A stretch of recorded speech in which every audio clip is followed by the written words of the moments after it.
This is not an expedition. It is an execution. When they put you in here, they don't want you to return. And even if you do, even if they keep their promises, what freedom waits for you? A few dying ships in a sea of dead stars? With an upcoming movie adaptation directed by Markiplier, I wanted to break down all of the lore Iron Lung has to offer. A deep dive, no pun intended, into the story, world building, and nightmares of this dying universe. In this video, we'll explore the Quiet Rapture, follow a doomed convict's mission into a sea of blood, and uncover the unsettling truths that have haunted fans ever since.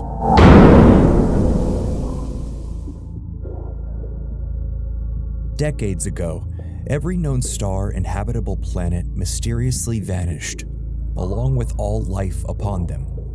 This cataclysm is known as the Quiet Rapture, a silent apocalypse that left humanity clinging to survival on space stations, ships, and barren moons. In 357 EIC 2349 AD, without warning, radio contact with all planets was lost.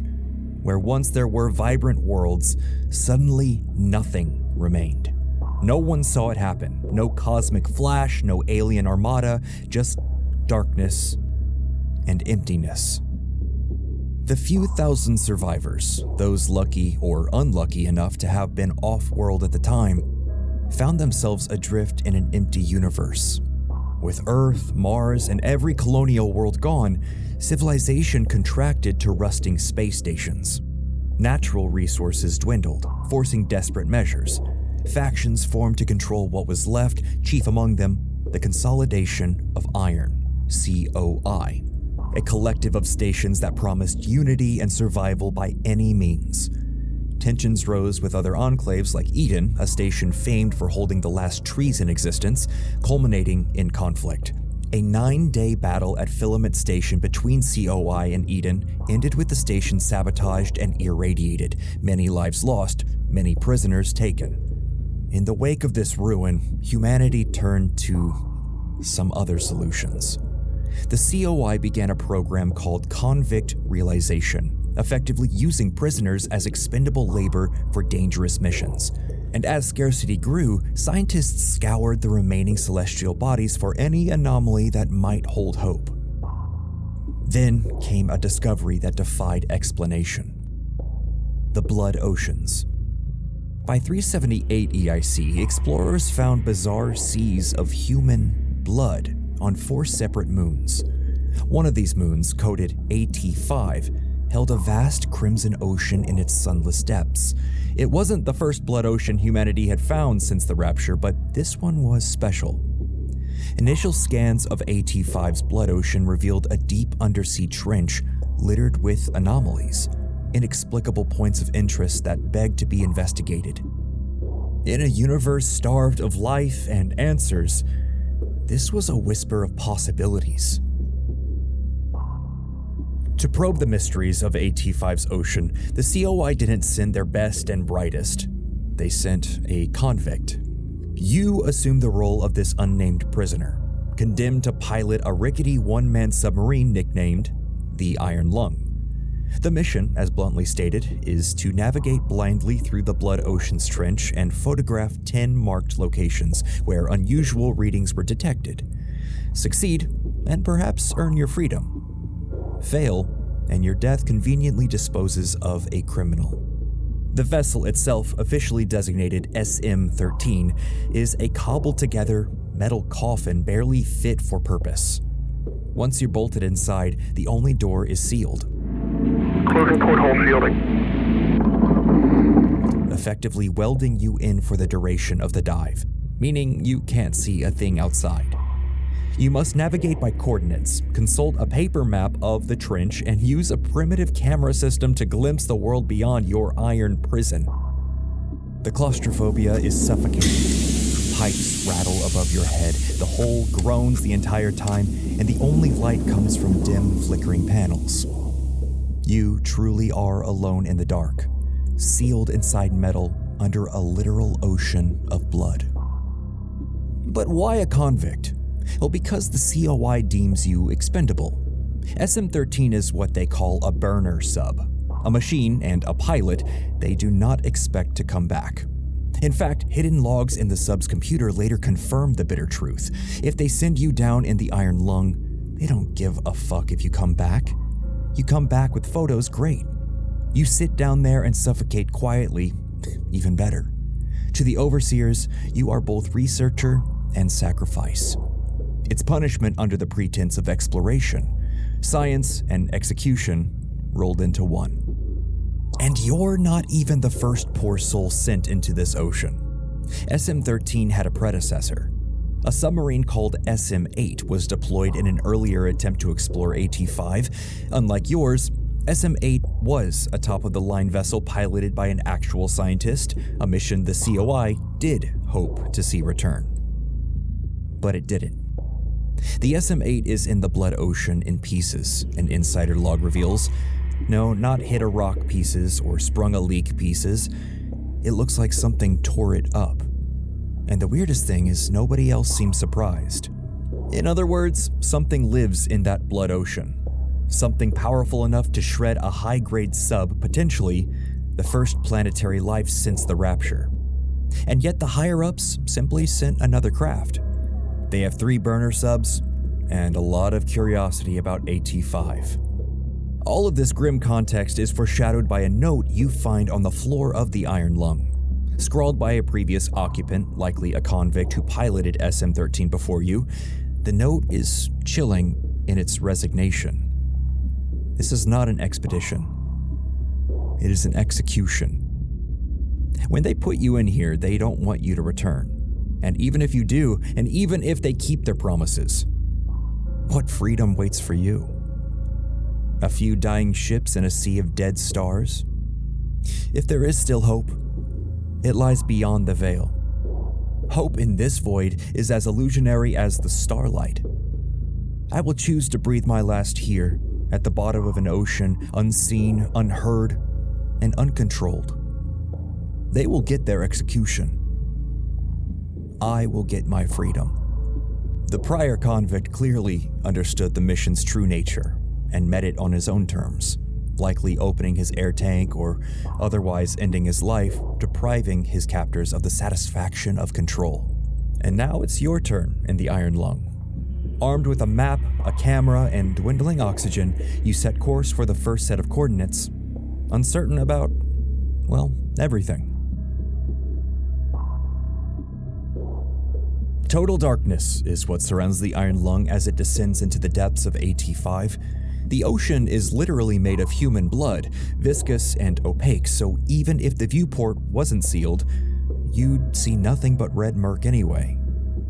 You rely on your sub's equipment, a compass, a depth gauge, and the clanking internal proximity sensor that beeps faster when you near solid surfaces. Each new coordinate on your map means blindly steering the sub through narrow underwater canyons, hoping to avoid the walls. The only way to actually see the world outside is to stop and take a photograph. Each time you reach a marked point of interest, you align the sub's angle and hit the camera trigger. There's a terrifying pause as the machine clatters and whirs, printing a grainy black and white image. And from the moment you set out, this is a game of tension. Strange noises reverberate through the blood, your metal tomb crunching under the pressure. At times, you think you hear a thud against the hull or the swish of something enormous moving just beyond the scanner's range. The sub itself is literally falling apart under the ocean's pressure.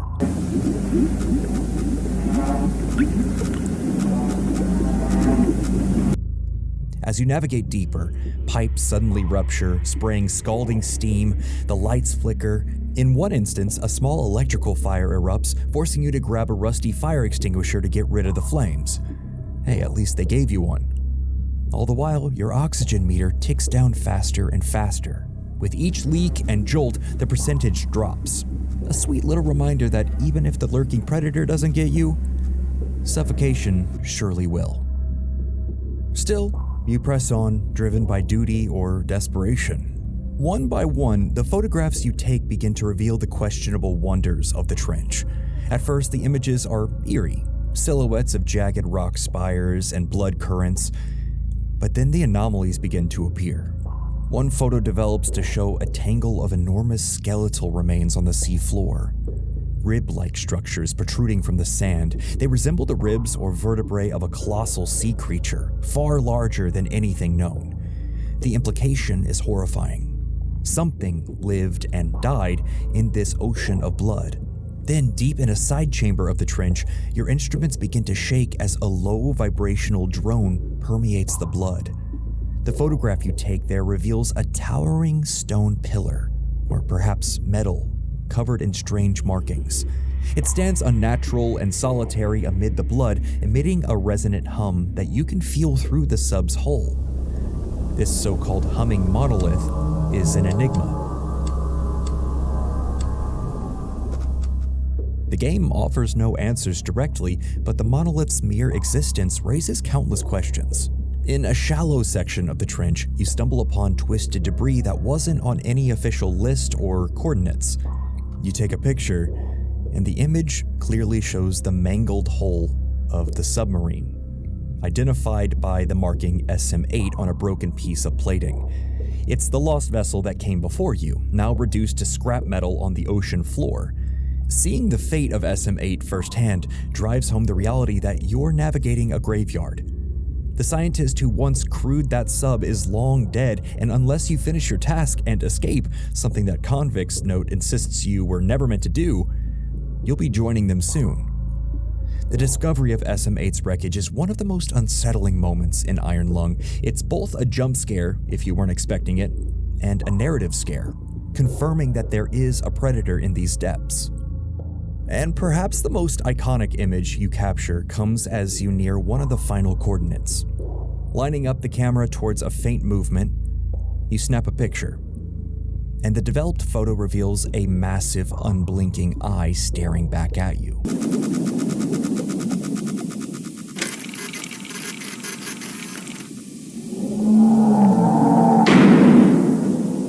The eye fills the whole frame, textured with scales and ridges, the pupil wide and ghostly pale.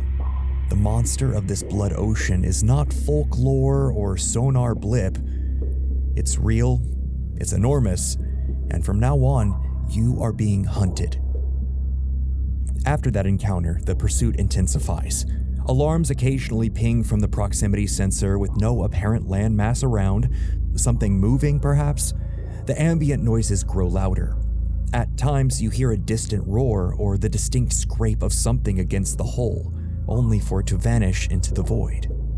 The ocean itself seems to boil at moments, as if stirred by a great current or the passing of a massive body. It's as if the monster is toying with you, swimming circles around your little tiny sub, examining this intruder in its domain. The Iron Lung creaks under sudden pressure changes. There's no weapon system, no defense, so your only hope is to finish the mission quickly and pray the beast loses interest. And against all odds, and likely driven by mortal terror, you make it to the 10th and final point of interest. The last coordinate lies in the deepest part of the trench. You position the sub, align the angle for one last photograph, and then all hell breaks loose.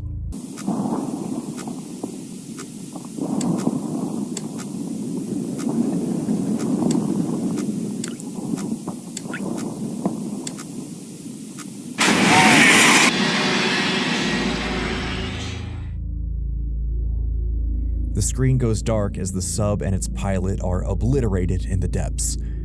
It's a swift, brutal end. The convict's execution is complete, one way or another. Ironically, he has fulfilled both aspects of his duty. He gathered information, the final photograph, and he paid with his life. In the end, Iron Lung's story is a tragedy wrapped up in cosmic horror. It's the tale of a universe in its death throes, and a lone prisoner's doomed plunge into the literal blood of humanity in search for answers. In the words of the doomed convict carved into that scrap of paper on the subfloor, They will get their execution. I will get my freedom. In death, perhaps, he found the only freedom left. And as for what lurks beneath the blood, waiting in that eternal night, that remains an unsolved horror.